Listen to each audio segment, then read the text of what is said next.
helicopter that's got a lot of bullets in it. It's amazing. We just realized how good those weapons are. Those our machines are. Nobody has the equipment that we have, and nobody has the military that we have. Not even close. We're the most powerful military anywhere in the world by far. The flight crews and warfighters aboard those aircraft took extraordinary risks to rescue their fellow service members. This first wave of search and rescue forces successfully located the pilot of the F-15, and he was extracted from enemy territory by an HH-60 Jolly Green II helicopter. Fabulous machine as our warriors faced gunfire at very close range. It's amazing that when you look at the machinery, what happened, that nobody was even injured. Meanwhile, the second crew member, a weapons system officer, highly respected colonel, had landed a significant distance away from the pilot. When you're going at those speeds, even if you go out 2 or 3 seconds later, it's miles and miles away because you're going fast. He was injured quite badly and stranded in an area teeming with terrorists from the Islamic Revolutionary Guard Corps rough group, as well as besieged militia and local authorities. On top of everything else, they told the communities actually within inside of Iran, the people of Iran, they were given a tremendous incentive to find this pilot.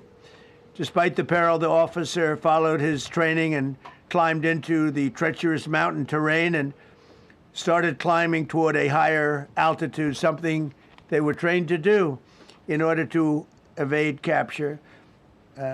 They want to always go as far away from the site of the shoot down. You want to go as far away because they all head right to that site. You want to be as far away as you can. And he was injured, and he was an amazing, amazing thing. He scaled cliff faces, bleeding rather profusely, treated his own wounds, and contacted American forces to transmit his location. They have a very sophisticated beeper-type apparatus that is on them at all times. And when they go out on these missions, they make sure they have lots of battery space, and they're in good shape. And this one worked really well, amazingly, saved his life.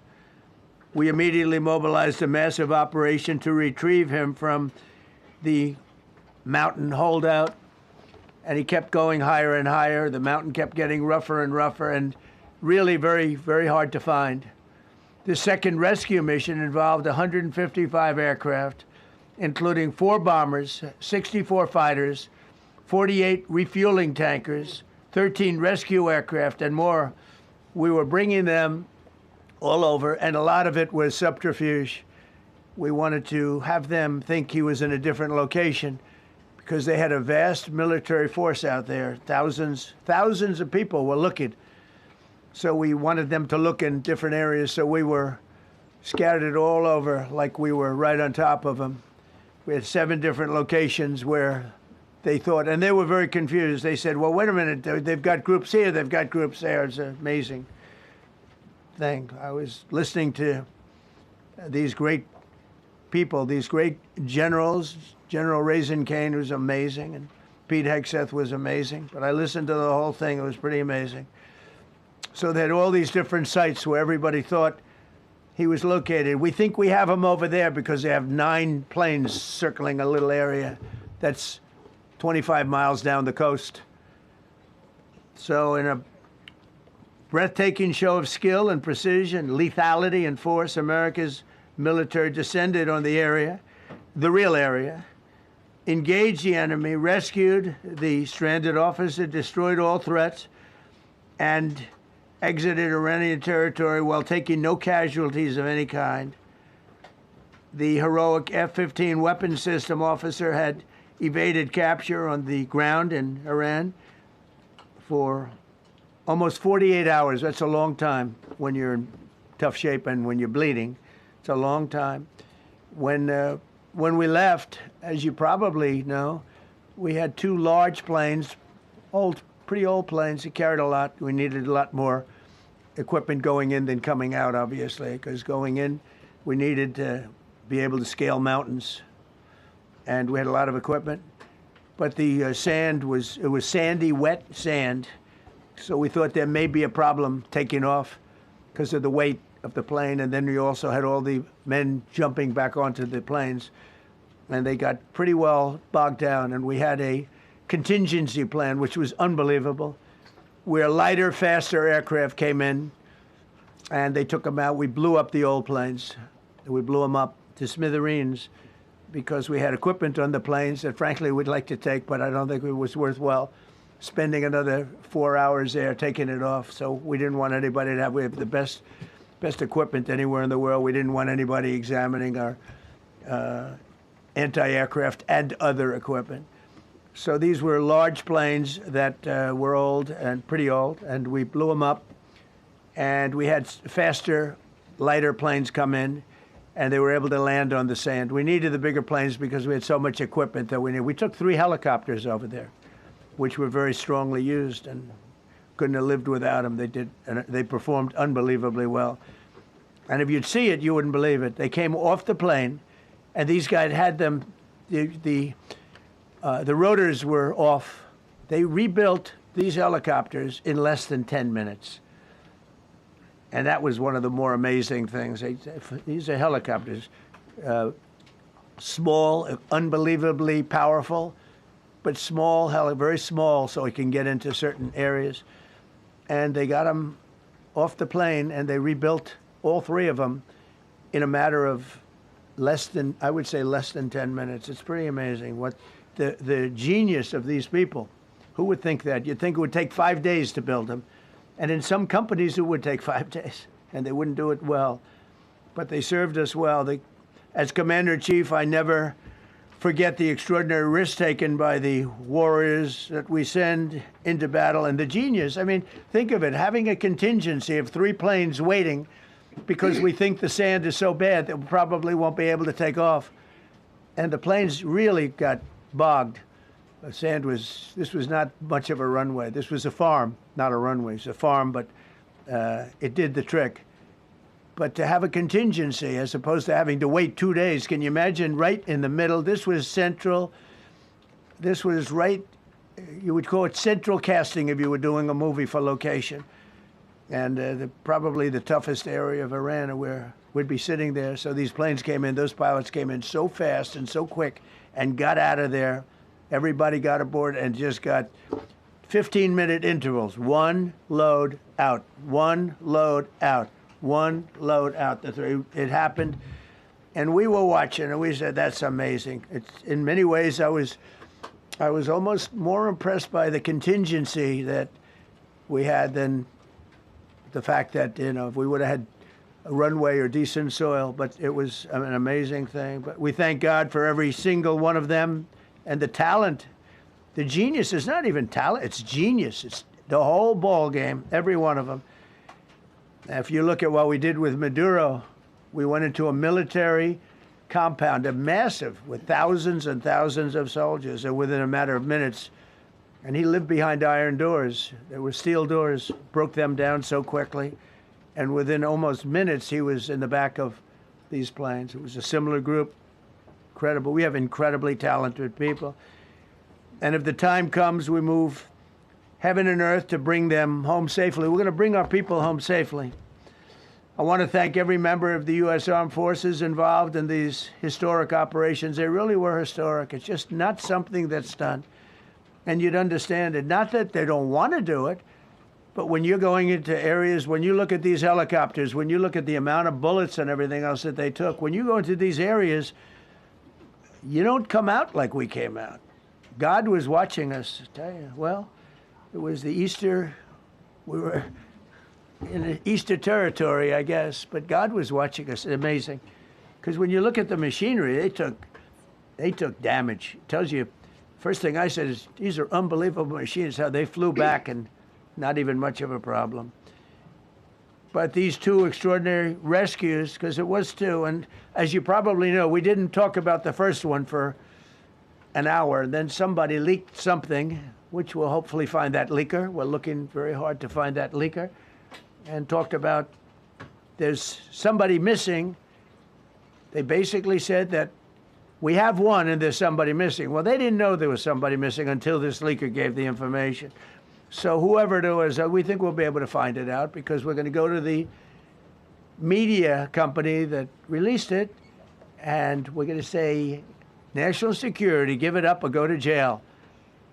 And we know who, and you know who we're talking about, because some things you can't do. Because when they did that, all of a sudden, the entire country of Iran knew that there was a pilot that was somewhere on their land that was fighting for his life. And it also made it much more difficult for the pilots and for the people going in to search for him. All of a sudden, they know that there's somebody out there. They see all these planes coming in. It became a much more difficult operation because a leaker leaked that we have one, we've rescued one, but there's another one out there that we're trying to get. So actually, the country, Iran, put out a major notice, you all saw it, offering a very big award for anybody that captures the pilot. So in addition to a hostile, very talented, very good, very evil military, we had millions of people trying to get an award. So when you add that to it, but we have to find that leaker because that's a sick person.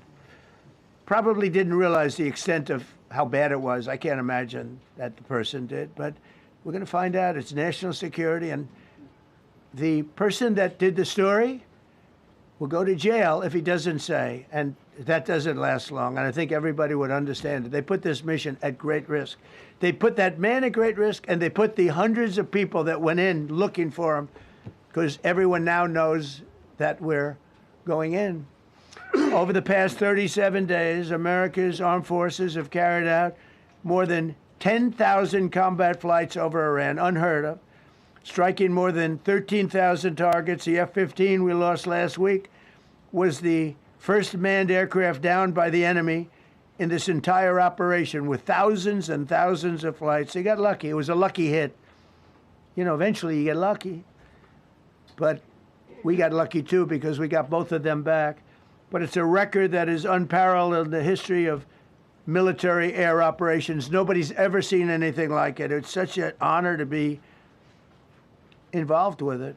We were up late at night, and then we were waiting for those contingent planes to come in, and we say, come on, let's go, get in, because they're waiting out on this farm without a runway, with wet, crummy soil, sand, mostly sand, wet sand, and it eats planes alive. And we're waiting, and we're saying, I hope that one can land and take off. And they came in like magic, boom, boom, boom, one after another. It was like genius. I'm so impressed by that. Because we were a little concerned. We said, boy, if they don't get in and get up fast, we're sitting in them. And that's called Iran Prime, right, General? That's where the whole bet is. And here we are sitting there waiting for a plane. But they came in so fast and so hard, and these guys knew exactly what to do. Let's go, come on, get in, let's go, pwah. They came one right after another, not at the same time. They don't want to come at the same time. They had to come right after each other. They didn't have any room. There was barely any room to land. Tiny little patch of very wet. The others that worked, I mean, so many. Steve Witkoff's over here. He's doing fantastically. Jared Kushner. But the people that are here, the job they did is amazing. And I think I'm going to introduce the head of the CIA, and he is a man who, he's central casting, okay? If we cast a movie, he's going to play the head of the CIA. He's one of the few. John Ratcliffe, he did a phenomenal job that night. He did something that I don't know if you want to talk about it. If you want, you can. I'm not sure you're supposed to. I'm not going to talk about it. But the CIA was very responsible for finding this little speck. It's like they used an expression on one of the shows. A general was talking about, it's like finding a needle in a haystack, finding this pilot. And the CIA was unbelievable. And you may, if you can, you'll talk. It might be classified, in which case I'd have to put him in jail if he talks about it. And I don't want to put him in jail. He doesn't deserve that. So, John, do you want to say a few words? Thank you. Thank you, Mr. President. It's a privilege to be here with you today to share what we can about this exceptional mission and to recognize the ingenuity and bravery of those who executed it, as well as the leadership and resolve of the President who ordered it. One thing that has been clear to me in this role is that the flawless military operations that the Department of War is known for are hostage to flawless intelligence. We saw that in the skies over Iran in Operation Midnight Hammer last summer. We witnessed it in Venezuela during Operation Absolute Resolve. We've seen it against the cartels in the Western Hemisphere, and we're seeing it every day in Operation Epic Fury, including this mission to rescue an aviator buried deep behind enemy lines. Because it is the unique tradition of the U.S. Armed Forces that we leave no man or woman behind, this was a no-fail mission. That was the spirit in which the President put us to work, and we were determined not to let him down or our airmen down. As an agency, the CIA possesses unique capabilities that only the President can deploy. Some of these capabilities fall under covert action authorities. And because covert means exactly that, I'm not going to be able to tell you everything that you want to know. At the President's direction, we deployed both human assets and exquisite technologies that no other intelligence service in the world possesses to a daunting challenge comparable to hunting for a single grain of sand in the middle of a desert. This was all. अमरीकी सदर और दीगर की जानिब से news conference की जा रही है। इब्तिदा में अमरीकी सदर ने कहा कि हमारे पास सबसे मजबूत आर्मी और एयरक्राफ्ट मौजूद है, हमारी सलाहियत सबसे ज़्यादा है। ईरान से डील के लिए अमरीकी तजावीज़ बहुत अहम हैं। उन्होंने ये भी कहा कि एक रात में पूरे ईरान पर कब्ज़ा कर सकते हैं। ईरान के पास जौहरी हथियार नहीं होने चाहिए। एक रात में ईरान को तबाह व बर्बाद कर सकते हैं।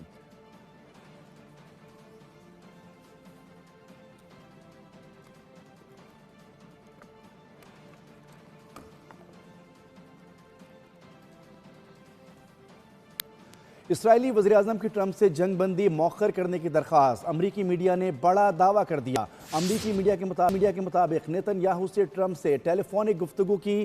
ट्रंप ने ईरान से अमरीकी मुतालबात मानने पर जंगबंदी का इंदिया दे दिया। इसराइली वज़ीर-ए-आज़म ने जंगबंदी पर खदशात का इजहार भी किया। अमरीका का ईरान से अफजूदा यूरेनियम हवाले करने का मुतालबा बरकरार है। ट्रंप का ईरान से अमरीकी मुतालबात मानने पर जंगबंदी का इंदिया। इसराइली वज़ीर-ए-आज़म की ट्रंप से जंगबंदी मौखर करने की दरख्वास्त। अमरीकी मीडिया ने बड़ा दावा कर दिया। अमरीकी मीडिया के मुताबिक नेतन्याहू से ट्रंप से टेलीफोनिक गुफ्तगू हुई है। ट्रंप ने ईरान से अमरीकी मुतालबात मानने पर जंगबंदी का इंदिया दे दिया। इसराइली वज़ीर-ए-आज़म ने जंगबंदी पर खदशात का इजहार भी किया। अमरीका का ईरान से अफजूदा यूरेनियम हवाले करने का मुतालबा।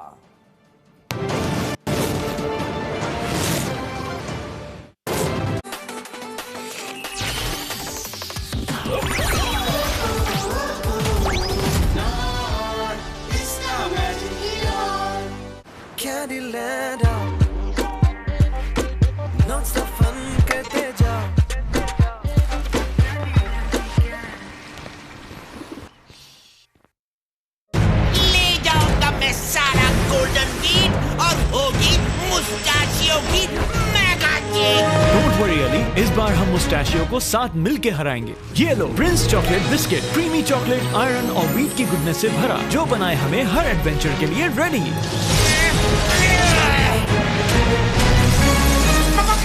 प्रिंस लैंड से गोल्डन व्हीट ले जाना not possible. Bye bye Mustachio, Prince biscuit, adventures कभी ना रुकें। सामने इतना जबरदस्त डिजाइनर बुटीक बन गया है यार, अब हमारा बुटीक बंद। देखो हमारे शाइनी बाल क्या कह रहे हैं। इनकी तरह हम भी खूब शाइन करेंगे, चाहे धूप हो या पसीना। Sunsilk black shine vitamin E के साथ दे बालों को ग्लॉसी कोटिंग और ग्लास शाइन।